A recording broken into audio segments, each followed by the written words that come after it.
ఇవాళ వారి గెలుపుల కోసం బీఆర్ఎస్ 60 లక్షల క్యాడర్ ఎదురు చూస్తున్నారు. యావత్ ప్రభుత్వ వ్యతిరేకం మొత్తం కూడా చూస్తున్నారు. ఇచ్చిన 6 గ్యారెంటీ 13 హామీల మోసానికి ఇక్కడ ఫలం దక్కాలి, ఇక్కడ రుణాన్ని చెల్లించుకోవాలి కాంగ్రెస్ అని నిలబెట్టే ఈ పోరాటంలో మన అభ్యర్థి సునీత గారిని మాట్లాడాల్సింది కోరుతున్నాం.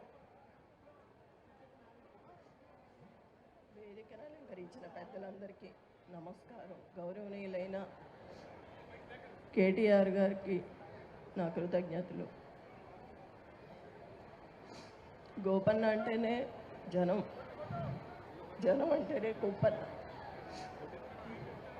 నా జూబ్లీహిల్స్ నియోజకవర్గ కుటుంబ సభ్యులని గోపీనాథ్ గారు ఎప్పుడూ చెప్తూ ఉండేవాళ్ళు. ఈరోజు ఇంత కుటుంబం తరలి వచ్చింది ఆయన కోసం. ఆయన పైనుంచి చూస్తూనే ఉంటారు. ఎంతమందిని అండగా ఇచ్చారు నాకు. గోపీనాథ్ గారి ఆశయాల్ని అందరం కలిసి ముందుకు తీసుకువెళ్దాం.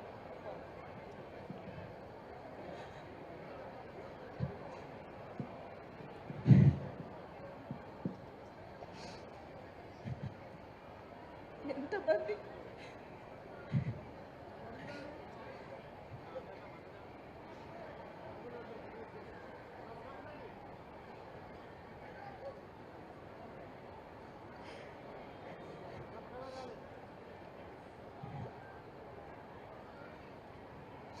మీ ఇంటి ఆడబిడ్డగా అనుకొని నాతో పాటు అందరూ కలిసి గోపన్న ఆశయాలు నెరవేర్చాలి. గోపన్న మీ సమస్యను తన సమస్యగా అనుకునేవాడు.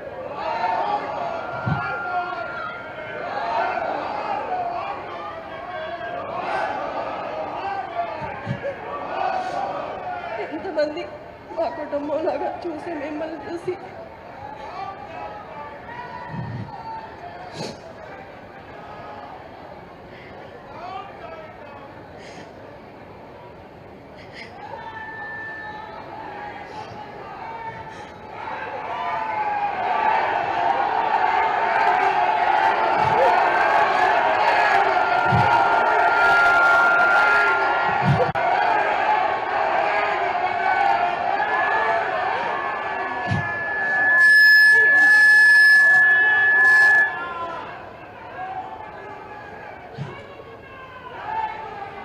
ఈ యొక్క గోపన్న గారి ఆశయాలు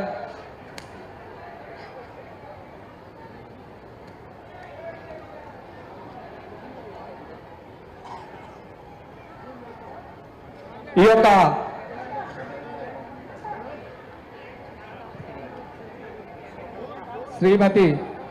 శ్రీ దివంగత మాగంటి గోపీనాథ్ గారు కుమార్తె అయినటువంటి అక్షర గారు మన మధ్యలో ఉండి ఈ యొక్క గోపన్న గారి గురించి పార్టీ గురించి మాట్లాడాల్సిందా కోరుచున్నాము. దివంగత శ్రీ మాటువంటి అక్షర గారు మాట్లాడతారు. దయచేసి అందరూ నిశ్శబ్దంగా ఉండి వినవలసిందా కోరుచున్నాం. నాన్న ఆశయాలు ముందుకు వెళ్ళాలంటే మీ అందరు అమ్మకి సపోర్ట్గా ఉండి గెలిపించాలి. నాన్న అనుకున్నవన్నీ మేము నెరవేరుస్తాము. మీకు ఎప్పుడు తోడుగా ఉంటాము.